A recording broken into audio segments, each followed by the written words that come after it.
This program is rated PG. It contains themes and scenes which may not be suitable for very young audiences. Parental guidance is advised. Be advised that the views and opinions of the hosts and guests do not reflect those of the station.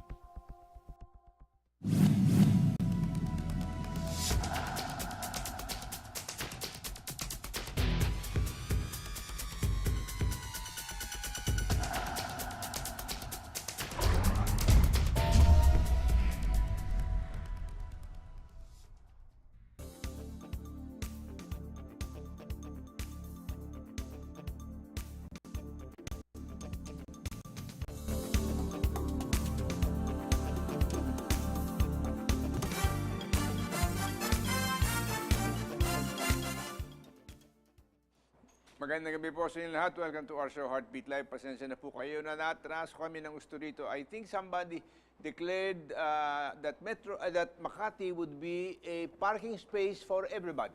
Correct. Kanya wala pong gumagalaw ng sasakyan. Inabot kami ng ganito katagal para lang makarating dito sa studio.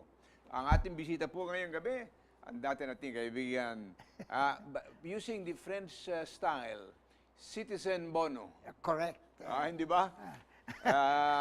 Taong hindi naghahangad ng katungkulan, Correct. maski na maraming nalalaman. Alam mo, ngayong gabi kasi, ang talagang plano ko, and now I have such little time left, was to talk about progress among the other problems that we are facing both in Metro Manila and throughout the nation.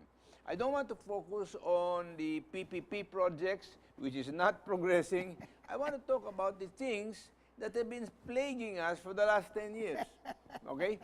So, Kuya Bono, ikaw, sanay ka sa LGU, so you know what are the problems potentially that may give rise to that. But if you take a look, yan natin ang tingnan. For example, the rehabilitation and the relocation of people who lost their houses in Tacloban remains at 11%. And I cannot see how that's happened. So, nangyayari ngayon, katakot-takot na bahay doon, wala naman nakatira. Now, there's also been some comments na hindi masyadong maganda ang pagkagawa noon.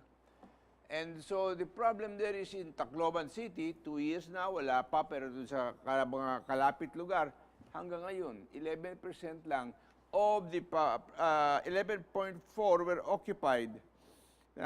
When they were supposed to have constructed 205,128 houses for typhoon survivors. Bakit ganun ang nangyayari? At yung titingnan mo, only 33% have been completed. Although the lawmakers say that the real figures are much lower. So, dinadaya pa ngayon ng figures ng performance.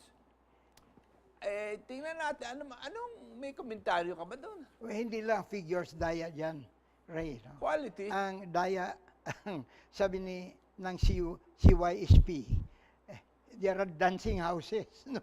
You push it and the house will start dancing. The house will move. And according to one of the members of the CYSP, they have survived Yolanda. But if they stay in these houses, they doubt very much whether they will survive. The next typhoon, they will get buried in all those poorly constructed precisely, houses. that's the point. You know, the main problem with local governments is really the administrators. I mean, the mayors, the governors, they are the problem. Because they are so dependent upon the national government. In this particular case, however... Pero ito, reconstruction lang ito. Bakit magkakaroon ng problema? The delays there make it very difficult. Precisely. Because there is no consultation now with the survivors and with the partners. Yeah, I'm surprised when I took a look at the figures. There are more than $1 billion contributions from abroad. Yes. For this particular purpose. Sana nga, punta lahat yan. Precisely, that's my point. Accountability. Yeah. Citizen Bono. Yeah, but the main problem here is there is really no accountability. Ayun na nga. No accountability from the president down. Nobody has any accountability for anything. No, but alam mo kasi ito, this is really, when you come down to it, is your experience and expertise in administering for performance. adequate, proper performance. Yeah, it's my experience, no, as opposition governor in Misamis Oriental during martial law. For instance, I had to implement the projects of the national government. I did not only rely on the experts. No, I talked with the consultants. These consultants were foreign, in order to know how these projects should be properly done. For instance, I'll cite an example: the roads that go to the tip of the mountains. You know, the consultants were telling me, you know, you cannot construct all weather roads unless you have proper drainage. Correct. The Otherwise, lulubog lang yun. yeah, the convex, it's not concave, convex roads, and then you have drainage. Drainage on the Because side. before I came into the office, and before I talked with the consultants, you know, most of the roads, before I did the construction, no, were Macadam places Road. for Carabaos. The Carabaos were wallowing in this road. So I was telling the engineer, what's the matter with this? You better construct roads in accordance with what is prescribed by the consultants. Because if you don't do that, We don't even need a consultant for that. That is fundamental, basic engineering. yeah, precisely. So I was telling him, if you don't do this, I will fire you. I do not care if I don't have the authority to fire you. But you can go to court. I'll get somebody who can do it better. Maybe one of your assistants. And he did it well. He did it well. For instance, the bridges, you know. The bridges, some of them cement bridges. I talked with the engineers. We better take a look at the construction of these bridges and the specifications. We should take a look at the specifications. As a matter of fact, in their barangay water program, no, some people went to see me, including members of the press, asking me to approve a contract costing 100,000. 100,000 only. So I talked with the engineer, why is this not implemented by the previous governor? So you see, the requirements here are below the standards. Below the standard. Why do these people want me to implement them? With the people came to see me the following day, including members of the press. I said, do you like to go to jail with me? Well, I'll approve this contract on the condition that all of us go to jail. And nobody wanted to go to jail. So there is no way I can approve this contract because it's mo, hindi ko not na- in accordance with standards. Pero alam mo, hindi ko na kini-question yan eh. Kung sasabihin mo sa akin, yung mga tao sa mga departamento na in charge yan do not know what is standard, they should all be fired. That I agree with you. I was about to say that already. Yeah. Di ba? In the case of the Yolanda houses, they should really all be fired. May pagbabago ka ang bansang ito. I've been watching Kailan for the pa? past year. O, tingnan mo.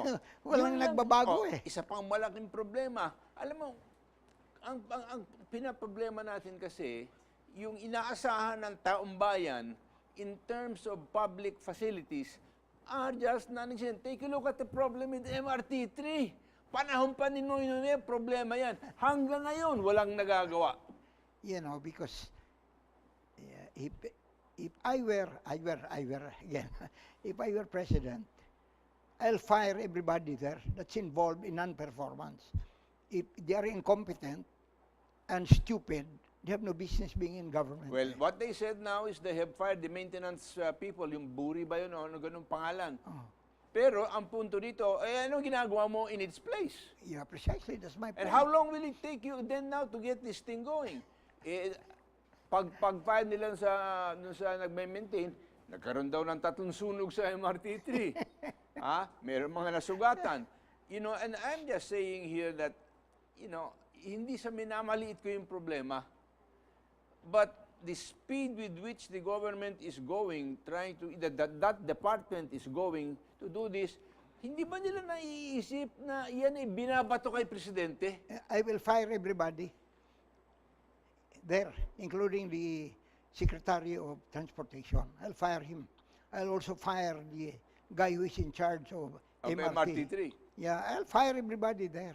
Because that's the way Sino to produce ipapalit mo? results. Order tanga. No. I look for the guys who know. There are people who know the job very well. As a matter of fact, it was mentioned earlier that the previous maintenance group was better than this one. because that was the Mitsubishi. That's precisely my point. Oh, it's And they know. Mitsubishi.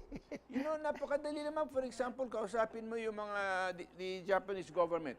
Bigyan niya kami dito ng place where we can send people to train about train maintenance and repair. They'll do it.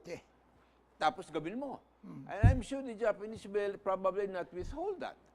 That's number two, you come and you help us, you take a look and come up with a program for us so that the maintenance can be proper as far as these trains are concerned. We can't have them stopping all the time. You know, that's the one thing about Japanese trains, huh? They are always on time. I agree. I've been in Tokyo several times. Pero dito sa atin, I've been there several times and I know. kasi dati yun sinasabi yun tungkol sa PAL lang eh. Plain always late, no? Yung PAL. It's not only PAL that's now late. Ngayon, the other pati na planes mga train. no, the Ganon. other planes are also late other than the trains. Yun na nga ang problema. You know, like, I've been in the States several times. The buses arrive on time. You know, it's put there at the station when the buses will arrive. And they arrive on time. Meron pa ako isang sasabihin sa iyo. Hindi lang yun. Ang LTO, bakit ba yung mga plaka hindi mailabas? That's another stupidity. You know, my father worked before also as the motor vehicle officer in Misamis Oriental after he was mayor of our town for about 20 years. Why is it difficult to produce the plates? Well, God's sake! alam mo, meron kong sasakyan, 3 taon lang nakarehistro, wala pa rin plaka. You know, that's the problem because why is it that they cannot produce plates? Such a simple matter as getting plates. By golly, before, when I was a young lawyer, I registered my vehicle and I immediately issued a plate. Yeah, pero alam mo hanggang ngayon, the earliest that you can get a plate, 6 months. Earliest. Pero dito, alam mo, pagka ganyan ang sitwasyon, you are tempting the public na maglagay. That's true. Ha? Yun ang tingin ko, source ng corruption na hindi matigil-tigil maski na anong gawin mo. Well, the president should examine these people who are the ones responsible for the delays, and the one responsible should be fired. Okay, I'll give you a suggestion, but right after this reminder, because we have to pause for a few reminders.